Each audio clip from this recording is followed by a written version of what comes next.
I'm Fernando Guerra, professor and director of the Center for the Study of Los Angeles at Loyola Marymount University and moderator of the Center's Urban Lecture Series. This year marks the culmination of several important events for our city. In addition to this being the 10th annual lecture series the Center has organized, it's also the university's 100th anniversary of serving Los Angeles with its educational experience. Also this year, the city will remember the tragedy of the 1992 riots that occurred 20 years ago. As Angelenos, we should not forget both the physical and emotional scars these disturbances had on our city. For this reason, the Center for the Study of LA is sponsoring a survey of Los Angeles residents and their attitudes and opinions over the last 20 years. This survey will assist our faculty, students, and policymakers to better understand Los Angeles. Since no picture is complete without looking at the past, present, and future, the topic of this year's lecture series is 20 years after the riots, where is LA now? Where we hear from several of the city's current leaders, as well as those running for mayor of Los Angeles in the 2013 election. The series is important for several reasons. It provides an interdisciplinary education to hundreds of students at Loyola Marymount University, and it brings together top government officials, business and community leaders, and students, and the general public to discuss pressing issues facing Los Angeles and solutions to the city's problems. We hope you enjoyed today's panel. For more information about the Center for the Study of LA, its research studies, or upcoming panels, please visit our website at www.lmu.edu/CSLA.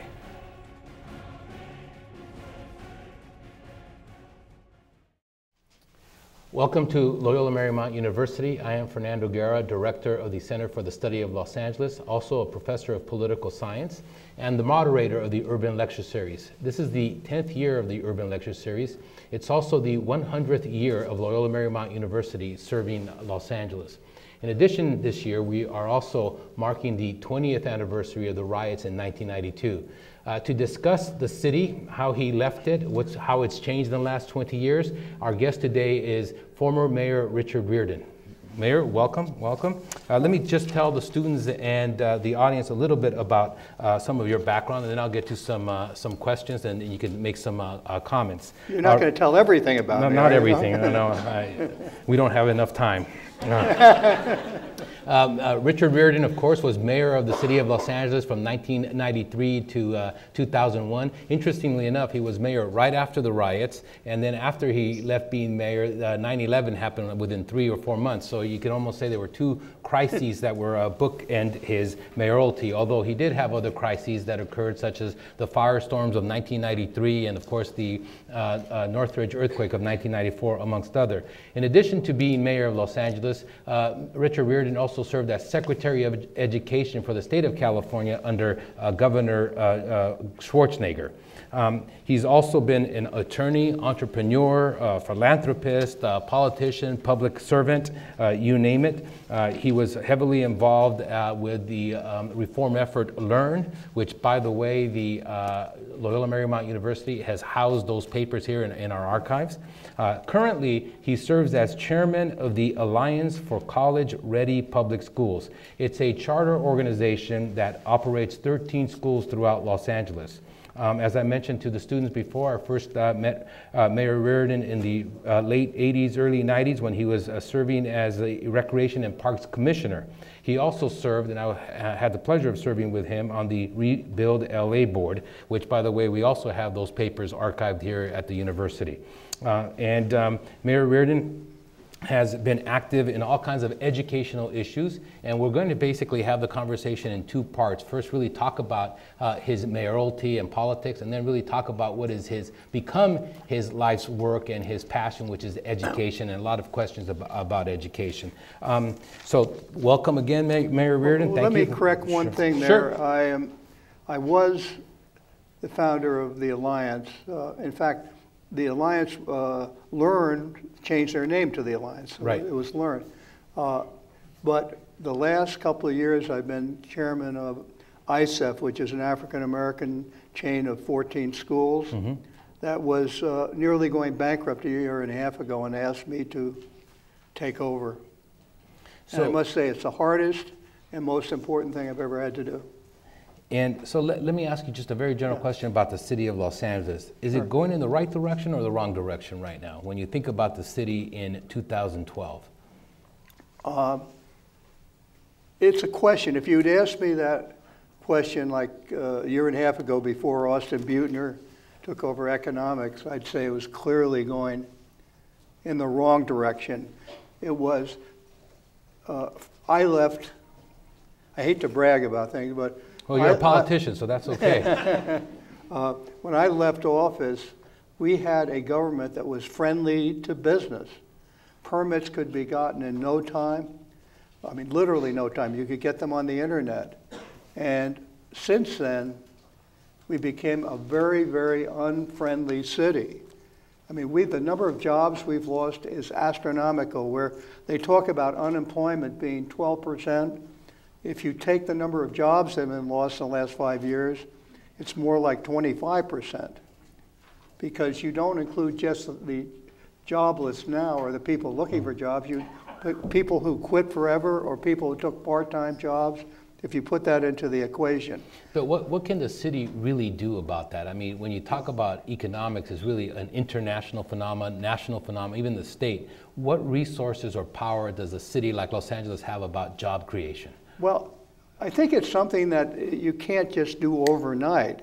You know, you have to, every day, you have to do things to make it friendlier to business.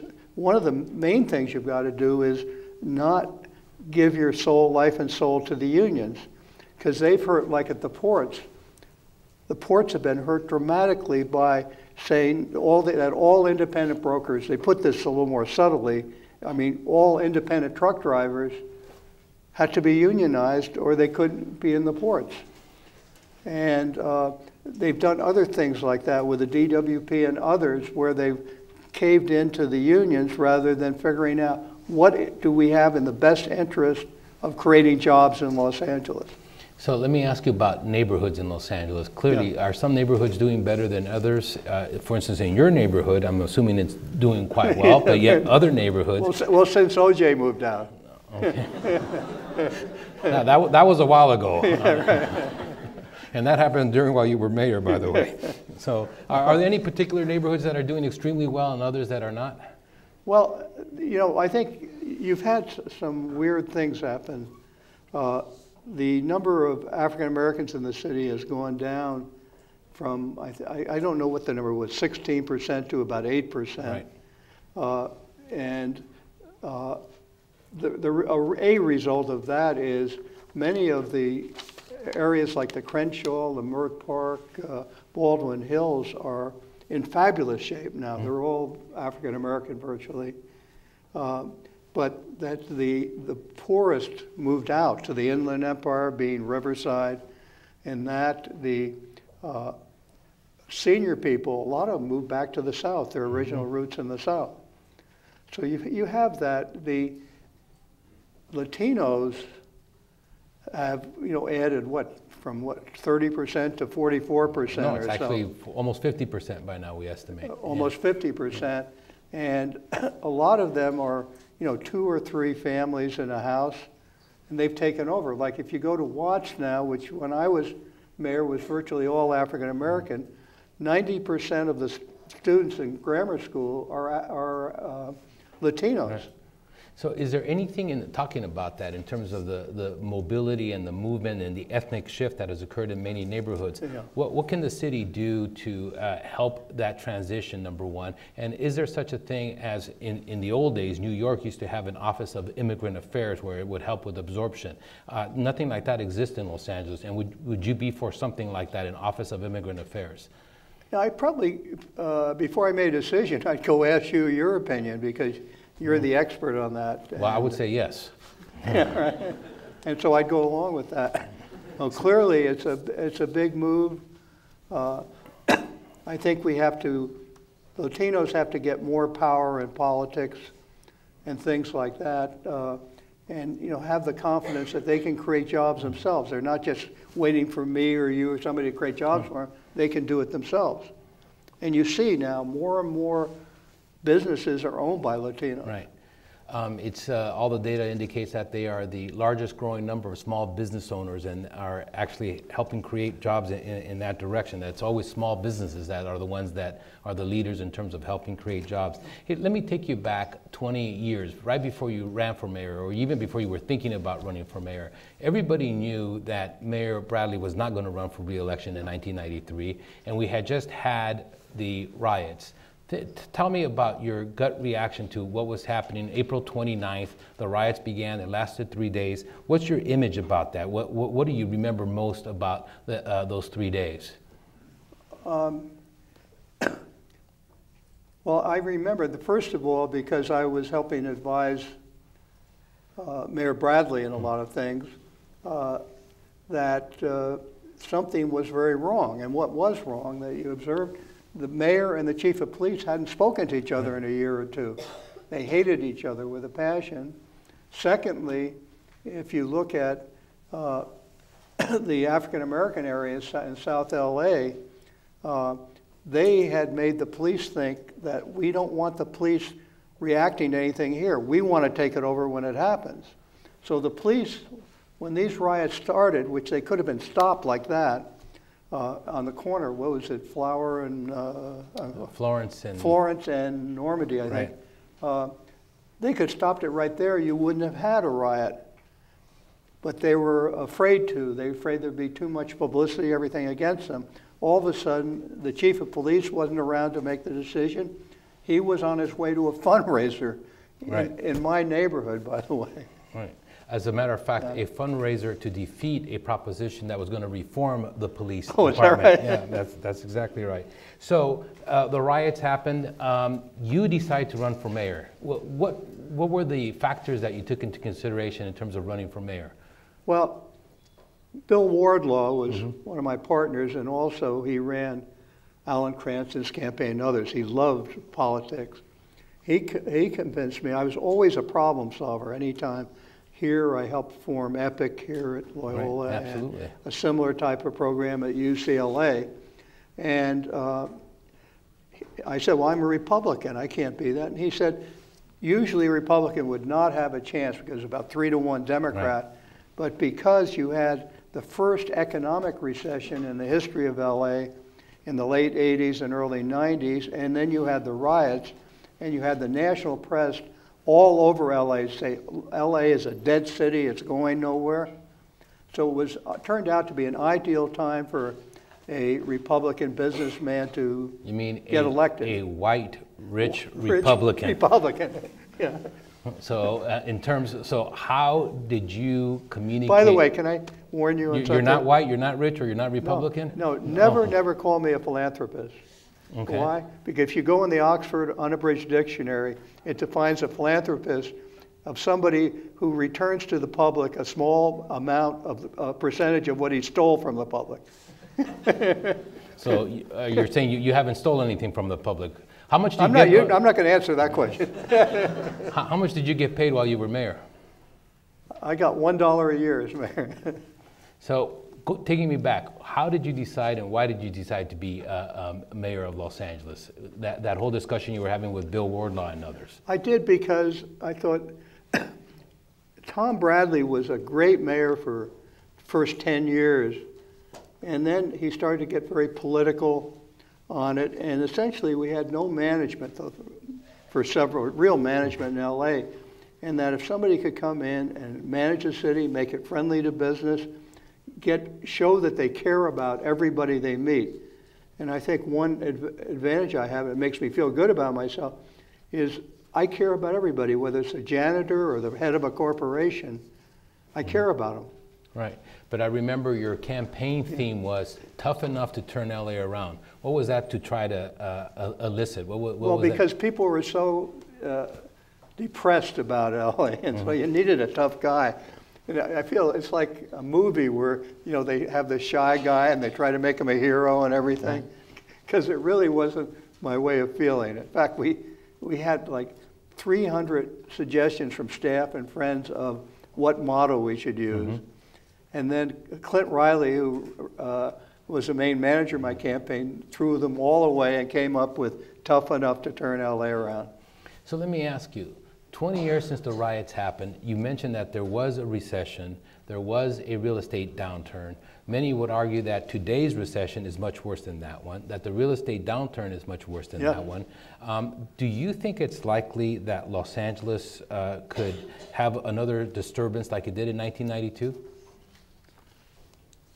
I don't think so, because I think the police are much more alert to that, and the people are much more accepting to a police that will move quickly on that. And of course, you have a different mix of nationalities. Mm-hmm. So I don't think it's very likely, but I think you need leadership who is going to be on top of it. Well, do you think LAPD is doing a excellent, good, poor, fair job? How would you rate them? I'd rate them as doing an excellent job. What about Charlie Beck? He's kind of halfway through his term. If you were mayor, would you reappoint him? Absolutely. I think he just feels like a policeman because he is a policeman. I think he's terrific. So when you were mayor, you got to appoint a couple of police chiefs. Tell me about that process and how you went about appointing a police chief. Oh, God. Well, after I helped, in fact, I wrote the resignation letter for the previous chief of police, requested by Tom Bradley. And which chief of police are we talking about then?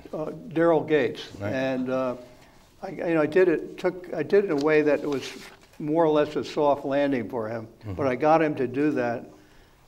And the police commission hired an African-American, Willie Williams, from Philadelphia. Were you mayor when Willie Williams was hired? No, I wasn't. Right. And so when you became mayor, the police chief was already hired, and there was nothing you could do about it. He had a 5-year term, and the mayor could not fire that police chief. And he was a nice guy, but he was not a leader. And if they didn't check on him, if they checked on him in Philadelphia was glad to get rid of him, because he just was a soft, nice guy. But and I couldn't wait to get rid of him after I was mayor. When the 5th year came around, and you were able to not extend his time, I had big fights with the city council, who 2/3 of the city council could override any decision I made on it, and eventually I got the city council on my side. Right. So to be clear, in 1992, there was an initiative at the city that the voters passed that created term limits for the police chief. And so the police chief could be appointed for 5 years. Right. At the end of 5 years, he could be reappointed for another 5 years and actually serve 10 years. Right. Since that time, no police chief has in fact served 10 years, and only one has actually been reappointed. That was Bratton, who then resigned after a while. So you came into office, Willie Williams, appointed by Bradley, and by the way, the mayor, it's mostly the police commission that does the appointment and the firing and hiring. And so Willie Williams is there, and you are of the opinion in your police commission that he's not going to get reappointed. So you do that, and then you have to start the process of reappointing a new one. That's correct, and it was very politically charged. About 2 or 3 weeks before my reelection campaign, before the voting on my reelection, I let Willie Williams go. And I had before that, our polls showed me with a 57% positive feeling among the African American community. And all of a sudden, I ended up getting 25 or 30% of their vote in the reelection campaign. Mm-hmm. But I got over 60% of the Latino vote. Well, we had no choice. There was no one else on the ballot. No, you had Tom Hayden on the ballot. Okay. No, I meant Latino. Oh, Latino, you had none. Well, I speak Spanish. I don't think we have to go there right now. We were just having that conversation in class before. So tell me, do you think the balance of civilian control over the police chief is about right, a little bit more than it should be, or should there be a little bit more in terms of what is going on right now in Los Angeles? I think it's just right. Now, clearly the mayor appoints the police commission. Correct. So, you know, it's really the mayor firing the chief of police. And I think you need a situation where the public and everybody knows who to claim or give credit to for making a decision. I think if you have it to a city council with, you know, 15 people and you don't know who to blame if something goes wrong. So you appointed Bernard Parks, who had been on the police force for many years, had been in high command for many years, and he lasted for 5 years. He was an African American too. But. Right, I think he still is. I'll ask him. Okay. And 5 years after you left, your successor, James Hahn, fired him, and then immediately after that, Bernard Parks ran for city council and became a council member, and he's currently sitting on the city council. Were you happy with your choice and how he did? Yes, not 100%, but I'm happy. Bernard Parks was the brightest, most brilliant person that's ever chief of police. But he had a problem of not being able to empower other people. He was somebody who had to be making every decision. So let me ask you this: you come in during a crisis. The riots have just happened. We talked about real estate recession, the real estate downturn, and the recession. Almost immediately upon you becoming mayor, we had these incredible fires, the firestorms that happened. Tell the students what was going on and the magnitude of that emergency. Well, I don't know which came first because it was 93 was the fires. Oh, the fires. Yeah. You know, believe it or not, I had such confidence in the fire department that I didn't consider it a major problem, and it's certainly not. I think it had virtually no effect on the city of LA, but we lent our firefighters to the surrounding cities. Right. I learned a lot because I went in a helicopter and viewed the cities, excuse me, and like Laguna, noticed that every city that had a shingle roof was burned down, every house, but houses that had tile roofs were left standing because a lot of the fires, they leave a tree and they go through the air and they clump on a house. And so let's talk about 1994. Many people, this is right here. 1994, many people consider the Northridge earthquake a major crisis that the city faced, but they also consider it a highlight of your administration in terms of the reaction to that crisis. Talk a little bit about the earthquake and how the city responded. Well, first of all, it was the biggest natural disaster in the history of the country. At that particular time. Well, even far bigger than Katrina. But in terms of what? In terms of dollar cost value and everything. But the advantage we had is we had a very relatively good educated people. We had a lot of leaders in the city who could help turn things around. Like if you look at Katrina, the Bush administration, I think, did a terrible job by not getting somebody down there strong to make decisions. And what I found is I took control of everything, even though, I don't know if you knew that, I had no right to do it.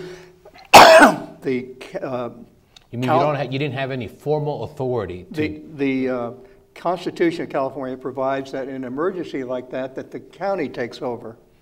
Right. I ignored that. I took over. Nobody in the county ever questioned me, or nobody, period, ever questioned me on it. And what I did was rely on a lot of the private sector.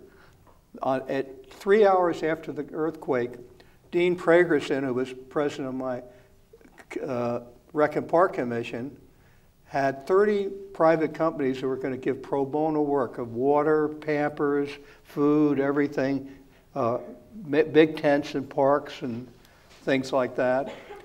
And we were off and running, and people were just making.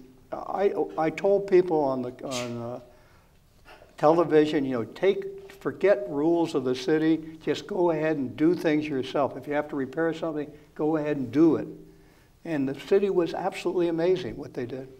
Well, it's part of it because nothing ever works as one expects in a crisis. You know, we have all these formal rules, et cetera, that we want to follow, some of which are good, but at the end of the day, you don't know how a crisis is going to unfold. And yet, so there's no specific playbook or book on how to be a mayor during this time. And you just went off on your own, and like you said, you took over even though you didn't have the formal power. Did anybody question you during that time?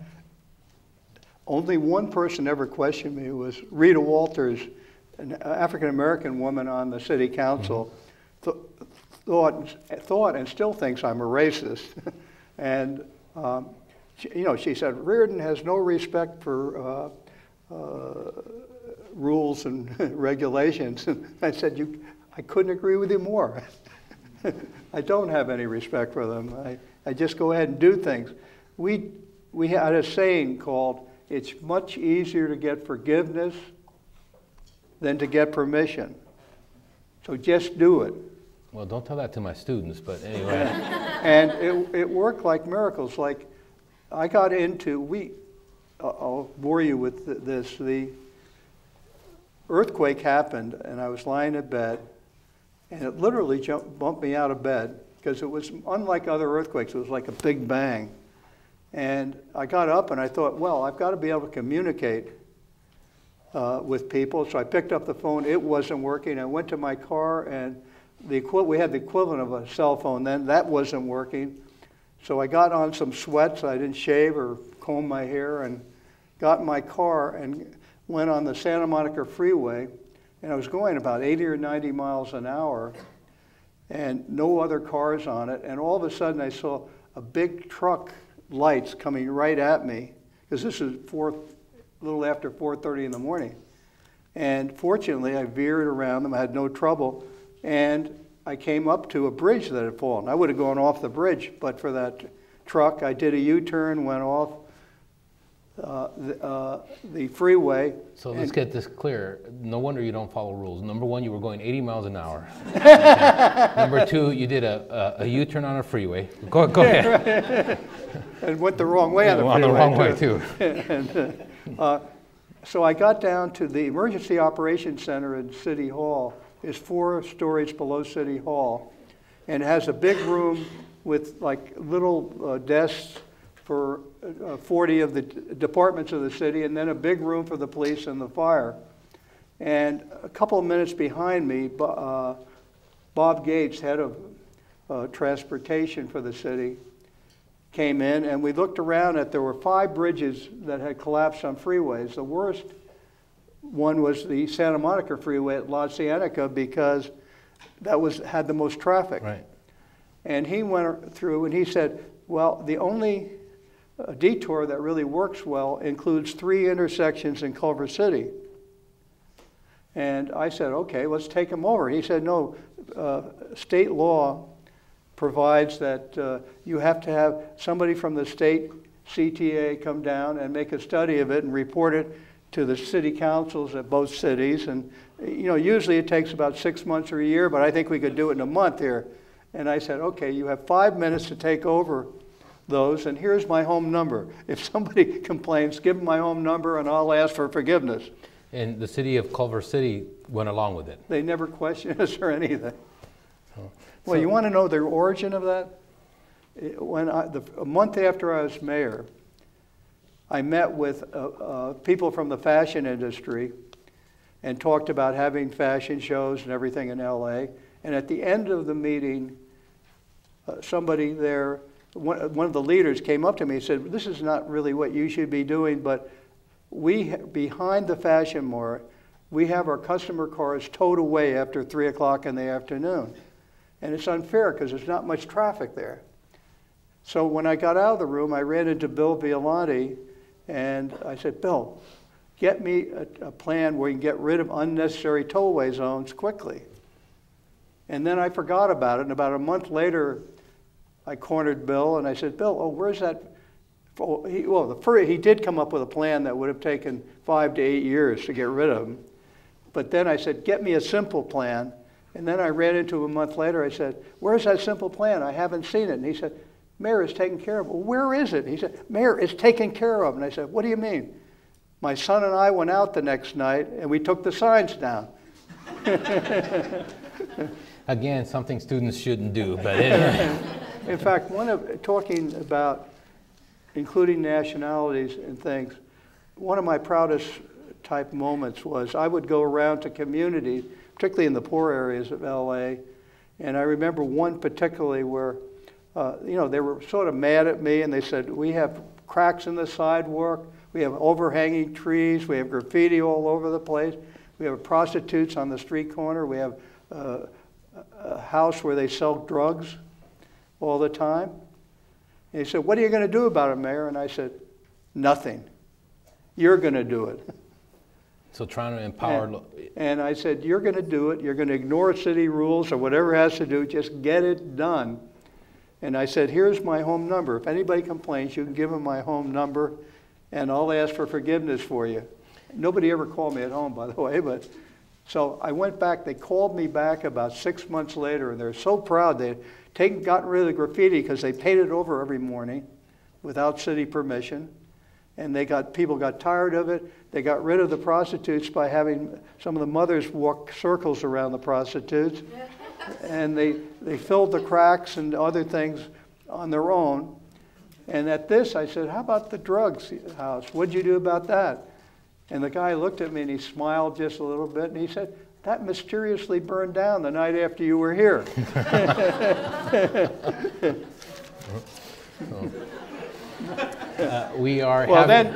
My favorite Rita Walters called me a vigilante. Yeah. I said, well, I couldn't agree with you more.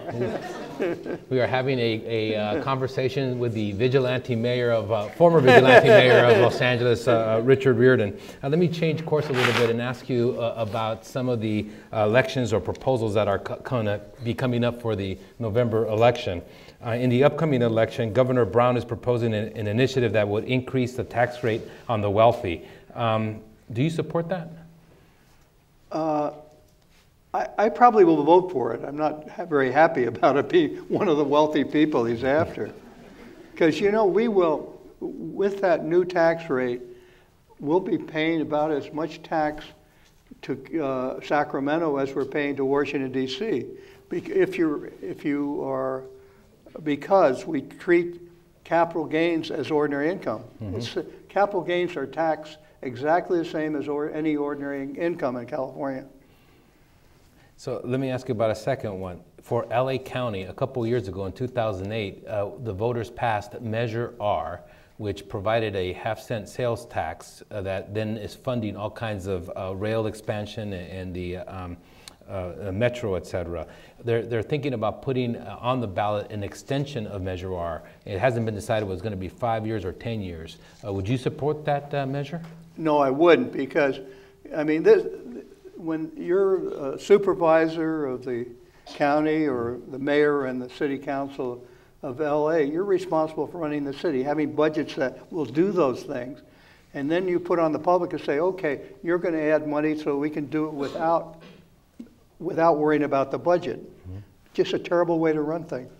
There's another initiative that's being proposed, and this one's by LA Unified, and this would propose an initiative that would call for an additional $270 a year parcel tax. So every homeowner would have to pay an additional $270, and this would boost funding for LA Unified. Would you be in favor of that? I'd have to study it. I don't like the philosophy of it, but for a lot of reasons, the LA Unified is in very, very bad financial shape. And maybe you have to help them, but I'd rather see them make some changes in the way they mm-hmm. run things before they spend it or do this. Right. Another initiative is being thought about for the November ballot that would include a statewide bond measure for $11 billion to overhaul the state's water system. Would you be supportive of that one? Again, no. Again, that should be part of the budget in Sacramento. But it's pretty hard to build infrastructure within existing budgets. This is where we tend to borrow money to build highways, universities. Yeah, but should we? Should we, they just don't care. They add so much to the pensions of mm-hmm. the workers. The workers in Sacramento, all make about 30 or 40% more than their counterparts in the private sector. And plus, there are too many of them by far.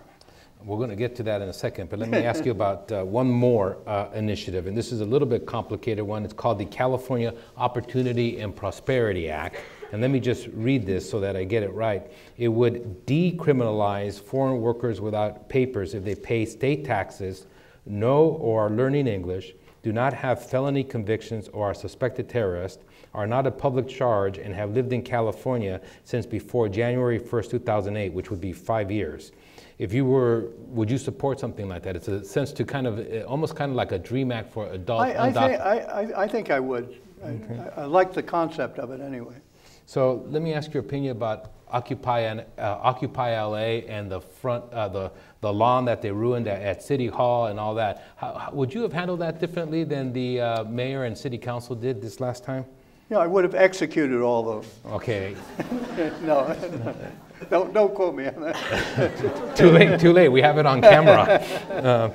But I just want to tell the students that Mayor Riordan thinks he's a comedian, and he's been trying to practice his comedy. But as you can tell, he's not that successful. Talk to me about... Occupy LA? Well, yeah. I mean, would you have handled it differently? I think I would. Let's go back to the 2000 Democratic Convention. Mm-hmm. Then you had the same type of people who were in Occupied LA. Yeah. Which was in 2000. This was the Democratic Convention that nominated then Vice President Al Gore. Al Gore, and it was held in Los Angeles. And these Occupy LAers type people had a encampment up in the Malibu Mountains teaching all the people there how to, like, go to sleep on the camp or make police drag you off rather than go, so that some police will get angry and then you can say there's police brutality. They taught people how to climb up walls of buildings and a bunch of other things. But the interesting thing, which I felt good about, they did very little damage to the city, and what they told the media was that the LAPD was too tough and they decided not to take them on. So let me go back in terms of the LA convention. Yeah. Typically, when a political party, the Democrats or Republicans, have a convention at a city, they ask the city to put up quite a bit of money. LA did it differently. You created an entity, an organization that was outside of the city government. You gave them a couple of bucks, but you let them run it. It was a very different model that's even being used today. It was very successful. Yeah, it cost me $1 million. Well, $1 million though. Personally. Oh, okay. I thought you meant the city. I was going to say $1 million is nothing for the city because they collected all that back in terms of sales tax and hotel and the. No, we raised it all from the private sector. Yeah. And so not only were you not getting paid for being mayor, it cost you $1 million to be mayor that particular week. Yeah. Okay. Let's talk about redevelopment agencies. Redevelopment agencies are supposed to fight blight, or were supposed to fight blight. And as we know, February 1st of this year, they are no longer in existence. Many at the, not only city of Los Angeles, but many cities throughout California complain that this was really their only vehicle for economic development. What's your position on redevelopment agencies, and do you think they should have been terminated by the California government? I think they should have been, somebody should have discontinued them because they're just so poorly run. If you look, you take a hold of their balance sheet, which shows, hundreds of millions of dollars in assets, and you analyze it, they'll never see a penny of that. The loans they made are what they call soft loans, where they'll never pay back. I must admit, now I'm on the board of Eli Broad's Foundation, and they did make a deal with the CRA to help them build the parking lot for the Broad Museum. Which is right next to Walt Disney. Right next to it. It's going to be a big asset for the city. So I sit here saying this. Thank God I didn't have to say this a year ago before he made But the on the deal. other hand, this is when you're talking about the Broad building, it's not a for-profit building. It's going to be a nonprofit. It's nonprofit, yeah. Right. It's not as though Eli Broad's going to be making money. No. It's costing him a lot of money. Right. I think one of the problems I've always had with your administration from is 1995. That year, you, the only mayor in the history of America to lose 2 football teams in 1 year. In 1995, both the Raiders and the Rams left Los Angeles. Of course, the Rams by that time were playing in Anaheim. And so that has to be one of the... Did the Rams leave then or before that? Well, they had left before from the city of LA down to Orange County. To Orange County. And then they left. Yeah, but in 95, you lost the Raiders, okay? So recently... I couldn't agree with you more. Yeah. So recently, though, there's been a lot of negotiations with AEG, the Anschutz Entertainment Group, about building an NFL stadium right next to Staples Center. Are you supportive of that idea? Yeah, very much so. And I've been negotiating for like 10 years with the league, and they all along they have said to me that they made a mistake with LA not giving us a team sooner. They gave Houston someplace else, and because we are the second major television station for the news. Second largest media market. Media market, right. yeah. And so I think it helps the city. I think a city that has a strong team, that is beneficial to attracting business to the city. Some weird reason, wealthy businessmen love to go to football games. That's right. So are you going to be part of any consortium that's trying to buy the LA Dodgers? Well, that's a yes or a no. No, I had a big meeting today on that. Okay, and, who was there? And I didn't make a decision, so I've been asked to be part of one. I haven't. So how much are you willing to put in? Because it's going to cost $1.5 billion. So obviously, even you can't afford that. But they're going to do a portion, I'm sure. How much would you be willing to invest in terms of being whatever it's 5, 10, 50%? This group wouldn't require me. They would use my name or whatever else it is to help me. And I'm not really incented to give money because I don't like to go to games. I'd rather watch them on TV. You can't really see much when you're So you're not at like the Antonio game. Villaraigosa who wants to go to all the games. You're just you want to stay home and watch them, huh? Yeah, have a beer at home and. So what are you going to do? You going to be part of this? I don't know. I really would have. But you know something? If I knew, I wouldn't tell you. So let me go back to the football stadium. Part of the whole strategy to try to get an NFL team here requires that the developer act fast and that they have a quick environmental impact review process. And they actually got state legislation that allows them to move quickly. Are you in favor of changing the environmental impact rules? Yes, I think they're very detrimental to business in California. It's just one of, saying California is unfriendly to business, and these rules are one reason, because 9 times out of 10, the people that will sue you on an environmental issue are in it to make money for themselves, their lawyers, and others, and don't really care that much about the environment. Mm-hmm. And I've seen that firsthand a couple of times. No, but there are many people who do care about the environment. There are, but they're usually more reasonable, I think. So to get this project done requires that the city knock down part of the convention center, not all of the convention center, but a part of it, and that it rebuild it to be more adjacent and actually fit in better with that. And that's going to require a couple of $100 million of financing that the city will then float bonds, right? But now AEG has agreed in principle, as I understand it, that they would pay for those bonds through a ticket tax to the stadium, and that if that ever falls short, that they would make up the difference.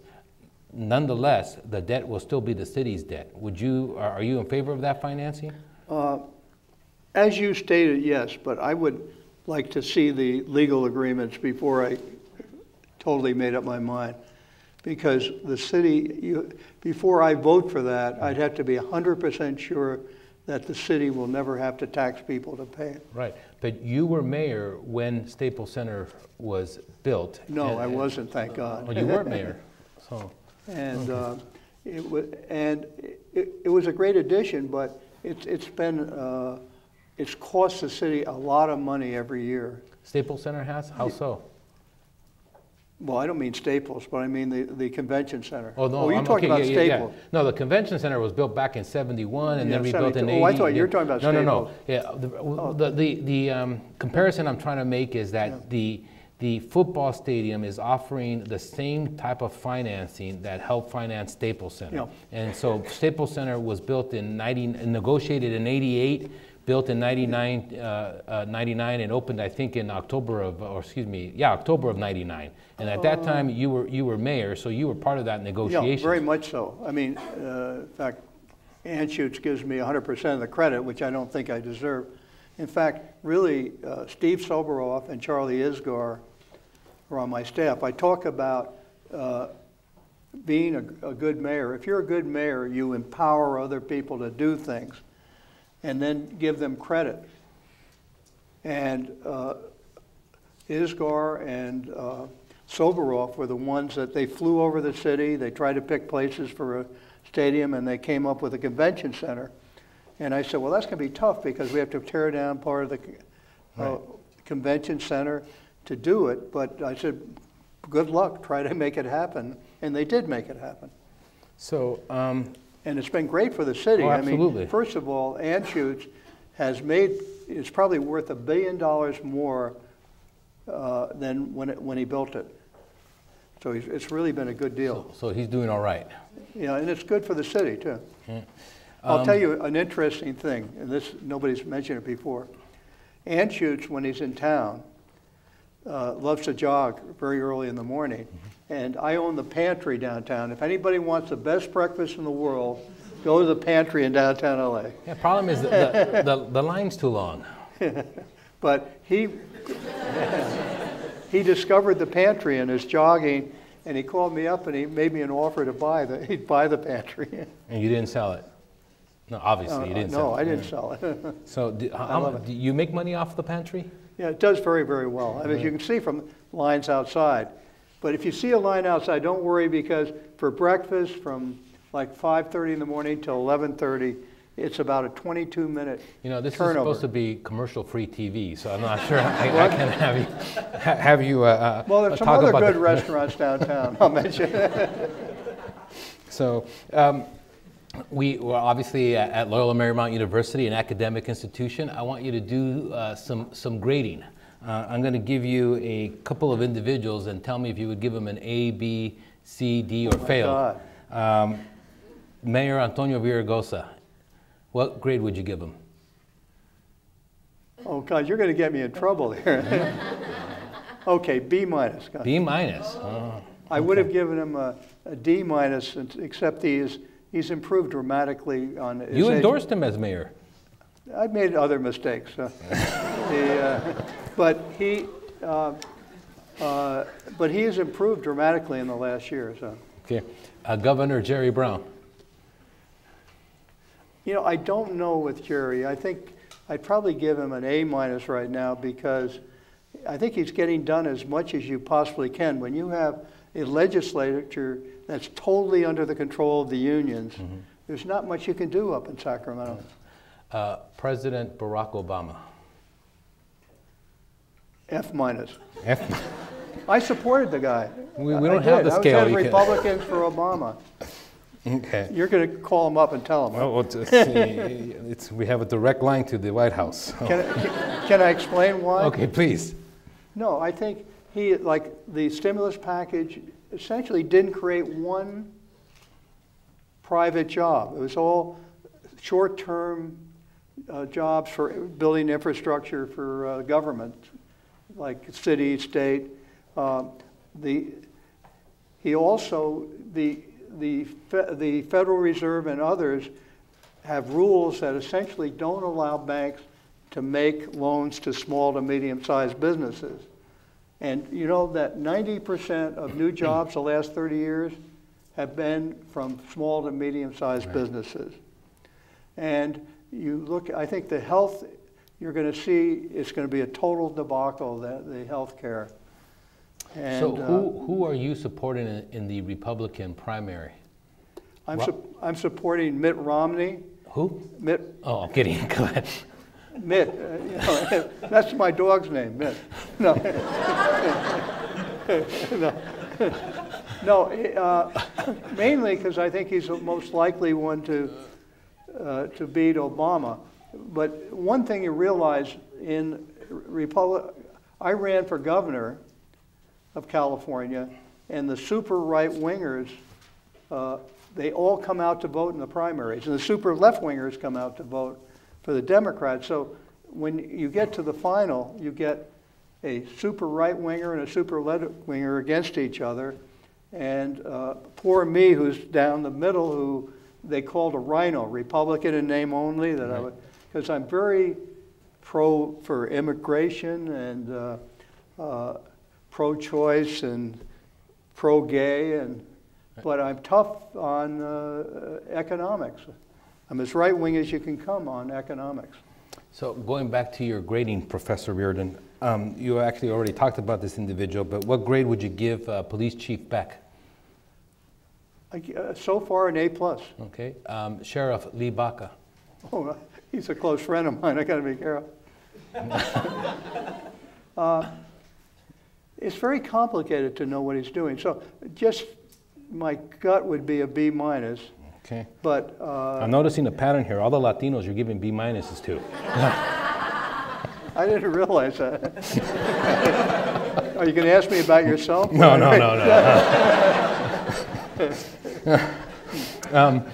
Superintendent John Daisy. I think I'd give him an A+. Another white guy, anyway. The LA City Council as a whole.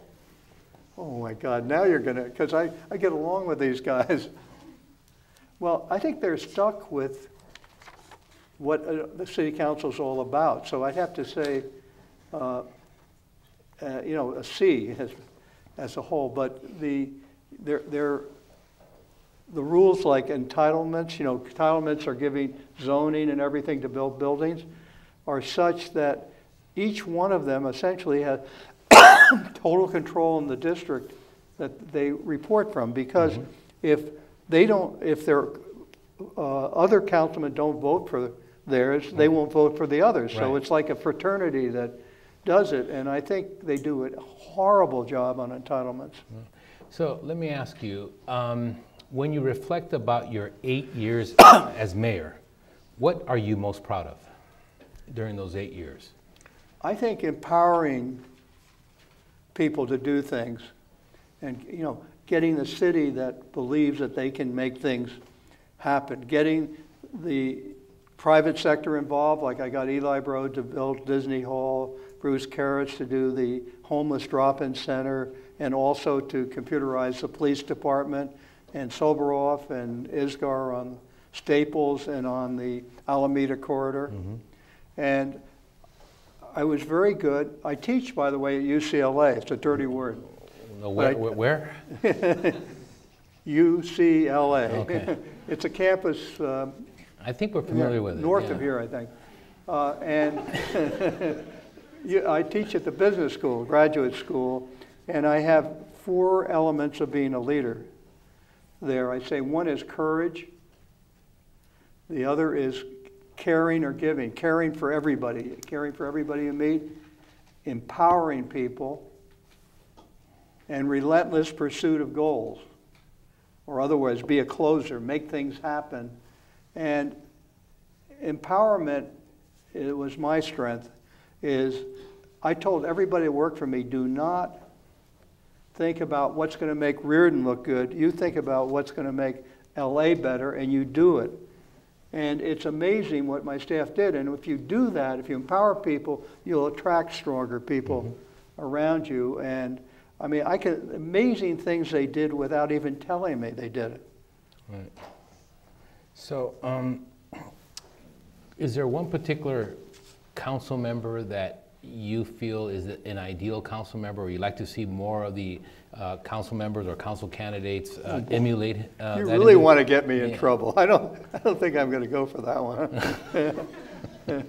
All right, I'll switch topics. You know, you're considered an avid reader. As a matter of fact, once you retired, we changed the name, or we gave the name to the our main beautiful library downtown is now the Richard Riordan Library. I also heard a story that when Immaculate Heart College closed down, that you bought their library and moved it to your home. Is that true? That's correct, yeah. I have 40,000 books in my house. In your house? Yeah, and I'll give a card to anybody here tonight to go see. Oh, so you get a library card and go to your house, and you give out your phone number and everything. So, yeah, okay. right. So, what's the latest book that what are you reading right now? Well, I just finished the book on Steve Jobs, and right now there's the same writer there, Walter Isaacson, did a book on leadership, which is, he has like 8 or 10 writers write about like George Washington's leadership, Ulysses Grant, Eisenhower, Roosevelt, and it's an excellent fairly little book.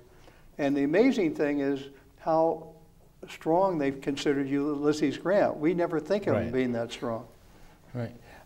You also have remained active in terms of writing about city government. I've seen some of your articles that talked about pension funds.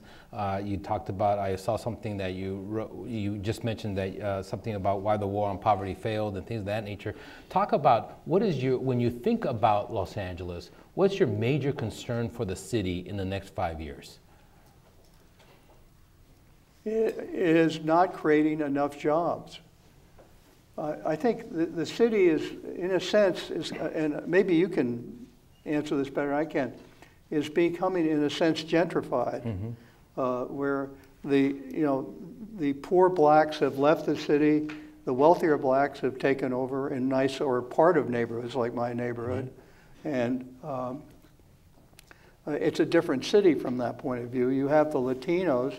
What it's going to do to a city to have the immigration authorities keep any more Latinos out? Because if you mysteriously made every legal Latino disappear tomorrow, you'd have total bankruptcy in LA, because we rely on these people so much.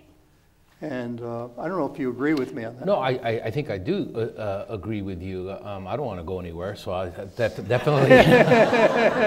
But clearly, I think LA, you can still become a millionaire, a multimillionaire, but you're also incredibly more likely in today's LA to be poor and habitually poor than you were 20 years ago. And the city's becoming a great divide, where we're having the wealthy and the poor, where we always used to pride Los Angeles about being a middle-class city. That is, the middle class is clearly disappearing, and all the 2010 census data indicates that from the previous census. Well, I think I've written a lot about the gap between the rich and the poor, and one thing about it is true. The gap is growing. It's grown every year since 1973, and but I don't think it's the fault of the rich. I think it's the fault of a system where technology has taken over so many of the jobs, the middle class jobs. The governments have not been friendly to business. A lot of middle class jobs, manufacturing, have gone overseas. Although you're starting to see a little bit move back on that back to the United States. And I think that the education system is a big cause of that. The city of LA, back until the late 70s, had some of the best schools in the country. And ever since then, it's been straight downhill to the point where, in a sense, the poor, particularly the poor, are not being given the tools to compete in our society, to get the good jobs. Right. And it hasn't obviously affected our economy that much until now. Now they're noticing is we can't compete with foreign countries because so much that they're cheaper, but they know how to do things better than we do. And we have to start educating children and others right from kindergarten, first grade, so that when they graduate from high school, they have the tools to go out and compete, let alone college. Right. So I know one of your frustrations when you were mayor is the fact that you have very little control over the education system. And we've talked about this before, how the mayor of New York and the mayor of Chicago, they have control over the school system within those cities. Here it's a completely different entity, does not report to the mayor. But so you, in your frustration, wanted to quote unquote take over the school board, and you ran candidates. Talk a little bit about that. And I think Mayor Villaraigosa as well has attempted to do that. No, what I did was we looked, because right now I'm fed up. My whole life, every day, is to say, what can I do for poor children in this city? And I die to help them do it. And what I hoped to do was to change the law so that the mayor has control over the school board, so you know who to blame. You know to blame the mayor. And other than that, maybe to have different laws that make it easier to do it at large. And decided that I couldn't get those laws passed in Sacramento. I was a Republican, they were a Democrat, etc. So the only solution was to get reformists elected to the school board. And I raised over $2 million, which at $2 million then is like, what, 5 or 6 million today. And we elected a majority of the school board. And 8 years later, the union put more money in, a lot more money in, and took more or less control. It's been a sloppy control, but, and now Dacey, who's I think doing a good job, has made some compromises with the unions. We don't know yet how well it's going to work. You have Mayor Villaraigosa has, what, about 5% of the students in LA in the mayor's partnership of schools. But the problem is the unions are still there. The mayor's schools have just been done an inch better than the others. Why? Because he's subject to the control of the unions. And what does that mean? It means that a principal of a school, who's the CEO of the school, has no power over hiring or firing teachers, has no power over who paints the school, what you pay for it, no power over the curriculum. And so if you don't empower somebody, you don't attract strong people. So you get very weak people as principals. And even though the mayor is doing a better job, he's raised a lot of money to his credit, including some of mine. I gave $1 million. I think it's $750,000, I think, to it. And I'm working with them now, which is something we should talk about now, on putting technology into the schools.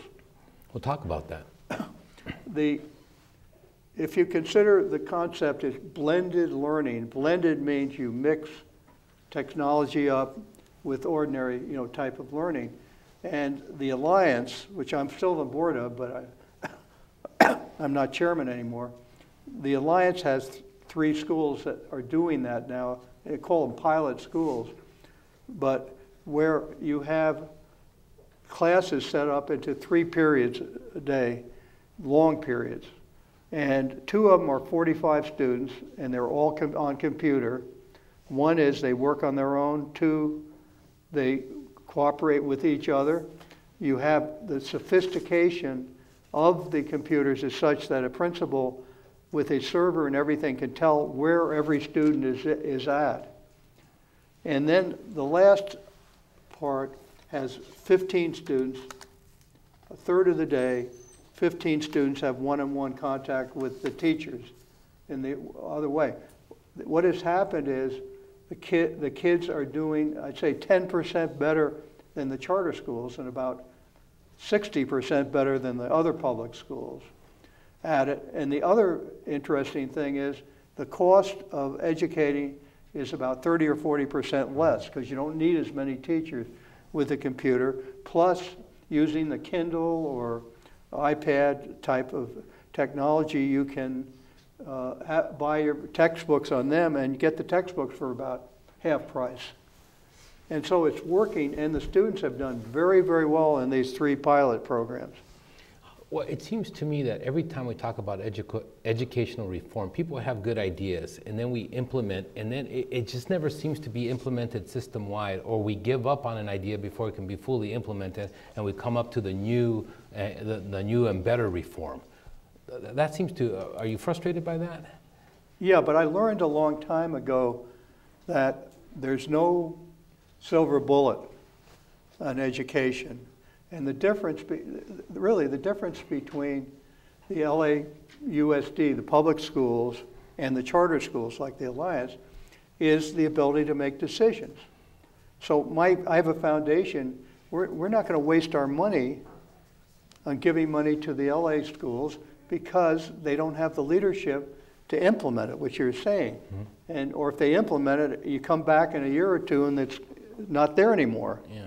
But on the charter schools, you have the leadership and everything to make sure it works and keeps going. Right. Now, do you still have time to take some questions from some of the students? Do I trust them? Well, I don't know. Why don't we get a couple of students who's ever interested in asking questions, if you can come and line up over here. Let me ask you, what decision do you regret the most during your 8 years of mayor? That if you could redo it or reshape it, that you would do that?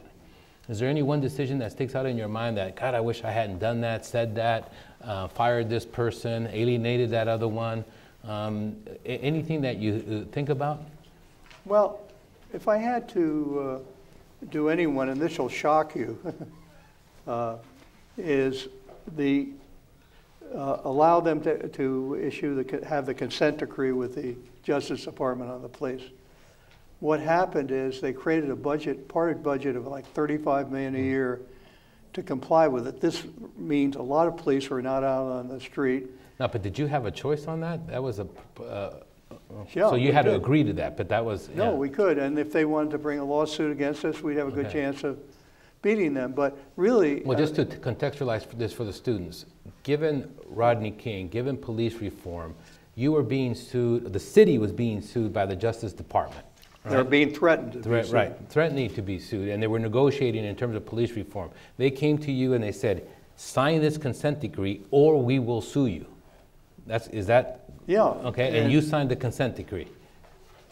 I did it, and I regret it, because you had two things going. An awful lot of the, say, $35 million a year could have been used to have police out in the street, but it's used for them keeping track of, what race or creed or religion somebody who's picked up for a driving ticket or something is.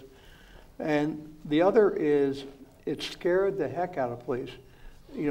Police is afraid to go into a dangerous situation because maybe they'll be accused of using too much force and they'll be fired, And So, you know what? We have quite a few students who want to ask you questions. Let's hear from them.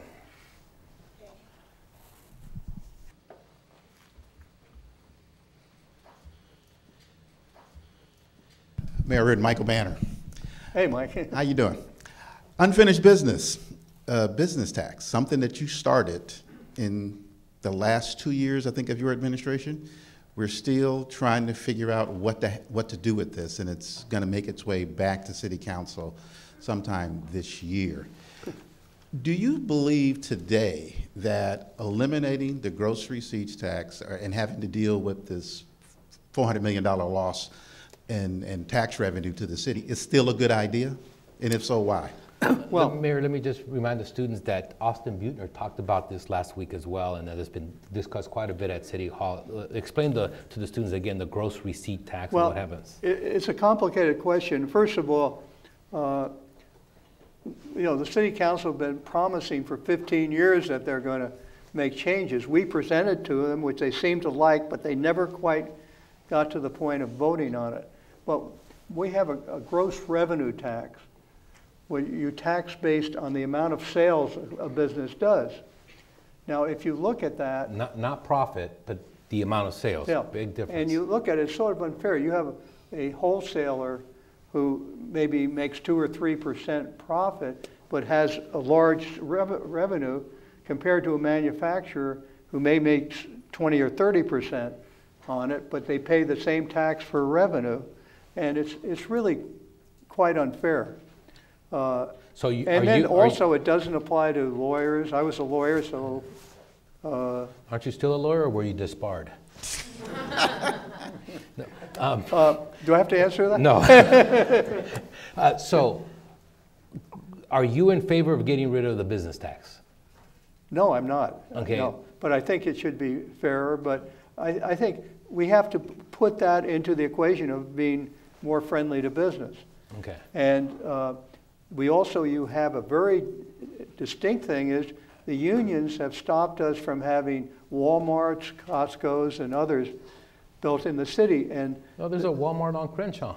Well, they finally have one, but they are a big source of paying taxes to the city, the sales tax. Right. And but for a long time, the unions stifled that type. Next question. Thank you. Hello, my name's Eric Handeri. Thank you for being with us today. In regards to the pilot schools you mentioned and the technology used to advance students. I can't hear you very well. Oh, I'm sorry. Can you hear me now? Yeah, it goes a little slower. Okay. In regards to the pilot schools that you mentioned, yeah, for and using technology to assist students in progressing in their schooling, to what extent are you willing to use technology when that would only subsidize and maybe increase the unemployment rate? It will increase. Why? Because you lay teachers off? Well, if we use technologies and replace teachers with those, although that technology is important in our era, if we already have such a big gap in the unemployment rate, shouldn't we try and increase those jobs rather than try and find ways to take them away? Well, it'd probably take a long time to answer that. But first of all, very pragmatically, right now, we're laying off teachers left and right because the budget has been going down, all the money we get from Sacramento. And so if we put technology in, we'll be able to not lay teachers off for that reason. Secondly, we can replace, not lay off any teachers, use them for other things, and then when they retire, don't replace them. So you don't have to, I think I particularly would not be in favor of laying off teachers. But I think if you don't use technology, this country is never going to be competitive with the rest of the world. Okay. Thank you. All right. Next. Help me on this. Okay. I agree. You agree? My name is Michael Quinn, and I am kind of pissed off about the Raiders, but that's another story. He's mad at you about letting the Raiders go. But yeah. Anyway. Oh, you loved Al Davis, huh? Yeah, I'm a big Al Davis guy. Oh, my God. Yeah. But anyway, I was going to ask you about the school. Have there been any talks about like starting specialized schools for kids that since mechanics were taken out of school, woodshop was taken out of school, a lot of kids are inspired by maybe they want to be a mechanic or maybe they want to be a builder. Are there any kind of specialty programs that might help build, help kids to want to, be a part, So we used to have, and I remember we had a horticulture shop, all that kind of stuff. And because of budget cuts, we've taken them away. Is that a mistake? Yeah, it's a mistake, but one of the problems is most of the jobs that kids were taught were the type of jobs that disappeared from, you need a system where you have somebody at the top of the system making sure the money is well used for that. But clearly, absolutely, when somebody graduates from high school, they should be able to go into middle-class jobs right away, whether it's a high-tech job or whether it's mechanical or otherwise. Manufacturing. So you're right, but implementing it isn't as easy as it sounds. Thank you. Next. I'm a little shorter. Okay, just to give you some context, my name is Mandela, and I was a graduate student here in the School of Education, and I worked in LAUSD in South Central. After my first year, I got RIFT, which means laid off, because of LIFO, last in, You first were laid out. off? Yes, I was laid off amongst everybody else who was a first-year teacher that year. Fortunately, I got rehired in a charter school, but from that experience, I actually started a company of my own called Demo Lesson. It's an online teacher hiring platform, and my question to you is kind of in relation to what you were saying about the mayor and having to hire from a list the schools he has with partnership for Los Angeles. What do you feel about the teacher hiring process at LAUSD as opposed to what's going on in the charter school movement, particularly your organization? And then do you have any suggestions for how it can be improved upon? Teacher hiring, how does it differ from charter schools, LAUSD? Yeah, How would you change it? What charter school do you work for now? Burt Corona Charter School in Pacoima. Which one? Burt Corona Charter School in sure, Pacoima.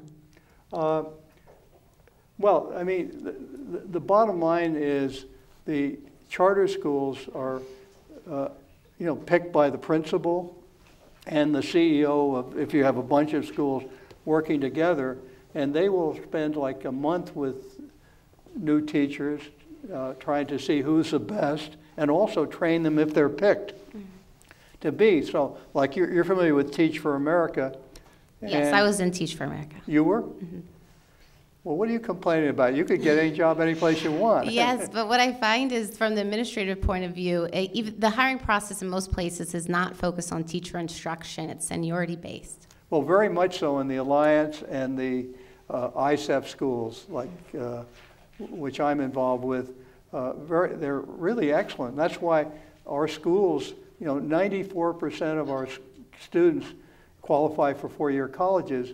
When you consider if it's black or brown, that probably less than 10% in the other public schools. I mean, it's like night and day on that. And I'll give you an example of in the inner city, and I can't for the life of me think of the name of the school. One of the schools there, when they had a layoff, when they laid off all the junior teachers, irregardless of whether they were better teachers than the ones that were more senior there. But to make it worse is, first of all, if you're in the inner city, tenured teachers want to get out of there as fast as they can. So as they get a little senior, they'll pick jobs on the more wealthy parts of town.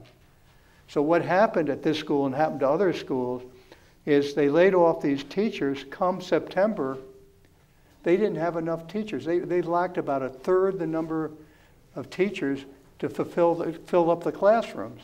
So and then they used substitute teachers and the substitute teachers would change every day. Right. So we brought a lawsuit. I got the ACLU. Believe it or not, they like me at the ACLU, as liberal as they are. I got them to bring a lawsuit saying that they're violating the U.S. Constitution, about equal rights. And we won the lawsuit and then got the district to agree that 42 of the poorest schools would be included in not having a last in, first out policy. You are doing a great job in terms of your attention to education, charter schools reform. But have you given up on LAUSD? You're spending so much time now on charter schools. And charter schools, while they are great and they're more successful typically than public schools, it's only a sliver of who's getting educated. Have you given up on LAUSD and other public schools? Well, you can't totally give up for what you say. That there's a limit to how many students are charter school. We thought it was 10%, but we've reached 10%, so maybe it's 20%, but not above 20%. Yeah. So it's really, and it's a tough thing, again, with the unions, but we're seeing some cracks in the union armor right now, and so I'll sit back and take a look at whether they do the job for them. Right. I have big questions because if you try to get anything done with the LAUSD, I don't care what it is, it'll drive you nuts. Is LAUSD too big and should it be broken up? That's a tough one. A lot of people said, okay, let's make the Valley a separate school district, but the Valley would be like the 8th biggest school district in the country and would be almost as bad a bureaucracy as the LAUSD. So the only way to do it would be to break it up into, say, 50 parts. And then you'd have to have a lot of courage, because a certain percentage of those would go to what I call poverty pimps or con artists. And, you know, they steal, they do other things, but I still think it would be good. But it maybe take 5 years to get rid of the bad ones. Yeah, let's take another question. Here, do you understand what I'm saying? Yes, no, yeah. Right. Next question, sorry. That's okay. I was wondering, you talked about how it's better to ask for forgiveness than ask for permission, and I agree. I think that cuts through a lot of like the bureaucratic red tape. But at what point do you think where there should be obviously there should be a line drawn at some point? You can't just take everything into your own hands. But where, as it pertains to government, where do you think the line should be drawn for citizens? It should be drawn. Yeah, in other words. Oh, when should you not do it? What's not forgivable? Okay. That's a very Jesuit type of a question here, because we know the Jesuits. They're very good at asking for forgiveness and giving forgiveness. Well, there are a couple of things. One is, if people perceive that I have power on something, then I act as if I actually had the power. And so if something is ethical and practical, then I would use it. And I used it thousands of times as mayor. And other than Rita Walters saying that I did not respect process, I never had a complaint. Thank you. That's awesome. Yeah. Next question. But I'd pay your parking fee at the. Hi, my name's Anne Marie. I'm a poli-sci major here, and you talked a little bit earlier about how you don't really think that money should be going towards, like, taxpayer money should be going towards, like, schools and infrastructure and, like, public services. And I said for schools, I think. Yeah, you also talked about, like roads and stuff. We were talking about, like, some of the bills you said you wouldn't pass. But my question is, I guess, like, if it doesn't go to those things, what is taxpayer money for, and, like, what is state government there for, if not to regulate these things and give them out to people who really need them? So obviously we have taxes that go into the general fund. But in terms, I think when you were saying, you were very concerned about bonded indebtedness any further. In terms of taking on more debt to do, like we talked, I asked you about the water bonds, and you said you were not for those, and I asked you for a couple of others. And so I think her question is, if the government doesn't fix our water system, who will? And isn't it the responsibility of government to provide clean water, clean air, clean beaches, et cetera? Oh, absolutely, but they have to cut spending money on so many things that are unnecessary. Well, like what? What would you cut right now as mayor? Well, first of all, let's look at California. I mentioned they make at least 30% more than the private sector. Add to that, you can't fire anybody under civil service rules. So you got that whole thing of, getting a bureaucracy that works, and then you have, other things. The same with the school district. I don't know where the money goes to, but they get plenty of money, but they are not very practical in how they spend it. And so the bottom line is, I don't mind, as a wealthy person, I don't mind paying more taxes if I saw it being actually used. But you have to look at the whole thing. If let's say you raise taxes on the wealthy by 10% more instead of 12%, 22%. Do you think that would work? I'm actually for equal taxes for the wealthy. I'm actually a big supporter of equal taxes for the wealthy. I just think it's what's fair. I don't think it's like a wealth versus middle class thing. I think it's just math. Well, I'll tell you what happened. This happened in 1993 and 94, that they raised taxes and they collected less money, the state. Why? Their reactions to it. This happened in England in the 1950s, where in England they raised taxes dramatically, and they almost went bankrupt because Well, people like the Beatles and others left the country. And the same way in California, they're going to Nevada, places like that. So, and you can run a major company now from a ski lift with the technology that's there. So you've got to be very, very careful. Let's have two more quick questions, and then. So you're basically talking about the Laffer curve in terms the theory of the Laffer curve that Ronald Reagan talked about in terms. Yeah. Okay. Yeah. Please. Hi, I'm Brandon Cypress. I guess before I ask my question, I should tell you I'm an urban studies major, and I'm a sophomore. You're a sophomore? Yeah, I'm a sophomore, so pretty young. Does your mother know you dress like that? She does.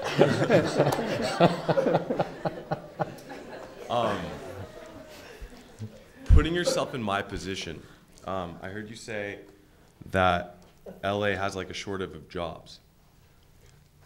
If you're a sophomore in college and you can change your major, what do you major in if you're in my generation, assuming that entrepreneurship doesn't work out? Okay. What major? Well, first of all, what was your major in college? They're going to laugh at me. I was a philosophy major. That's right. But I learned business. I was in the Army in the Korean War and then went to law school. And and then I got a job with old Melvin E. Myers, the biggest firm in town, and they put me into doing corporate work, and I learned a lot of business, about business doing that. So I think learning things. So what would if you were a sophomore today and dressed like that, what would you major in? What would be your major today? Well, I'm a little weird, but I'd pick history, English, something that teaches you to think outside the box and to write. But I'd be thinking, or another, I mean, quite obviously, engineering is, we have a shortage of engineers in this country. So clearly that would be good. But if you could have half engineering, half history or something, where you could become, double major. Which they do at USC a lot. We do that here too. You do? Yeah. And if you played football, you could go into the NFL. Play lacrosse. So, we didn't lose a single football game this year. Oh, yeah. And by the way, LMU basketball beat UCLA this year. So, anyway. Wow, that's something. They really did? Yes. Yeah, the basketball team has beaten 3 or 4 teams that are in the top 25, or 4. Oh, yeah, including Santa Clara twice. Oh. I believe we just beat St. Mary's, who was 16th in the nation, too. That's right. So. Who is the top player in the NBA the last few years? 10 years. 4 years in a row. Kobe Bryant. No, a kid that went to Santa Clara. Steve Nash? Steve Nash. Oh, that's like, no, he's old, man. So, anyway. Mario Caballero, you mentioned the football stadium that their AEG was contemplating on building in downtown Los Angeles, adjacent to Staples Center. Do you feel like this is the best location and the best option for the city of Los Angeles, considering that it would be downtown and there's traffic logistics and parking and also the restructuring of the convention center as well? Well, it scares the heck out of me about. So wait a minute, you have a conflict of interest because if there's a football stadium there, more people are going to go to your restaurant. Is that correct? Well, yes. No, actually, a distant relative of mine is trying to, and I helped him try to get them to go to Carson. Mm-hmm. Rather than down, which makes. But how long ago was that? Not recently? Or yeah, very recently. Yeah, sort of competing with Anschutz, but I just think it's a good idea. But it sure, I would never have picked that location because I think a lot of things what you say. But then it forces them to come up with distance parking with shuttle buses, other things. But and a good example, I literally talked today to somebody making a bid on the Dodgers, and I said, well... Who was that?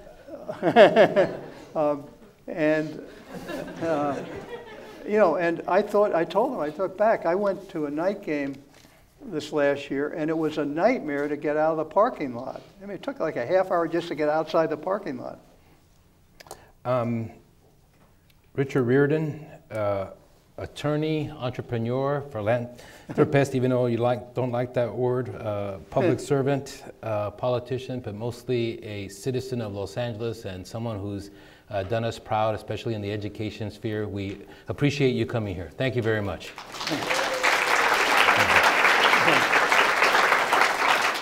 Can I make one criticism of you? Absolutely. You didn't warn me that your students would be that bright. Oh, okay. Well, I know you're used to UCLA, but this is Loyola Marymount. Okay. Thank you very much, guys.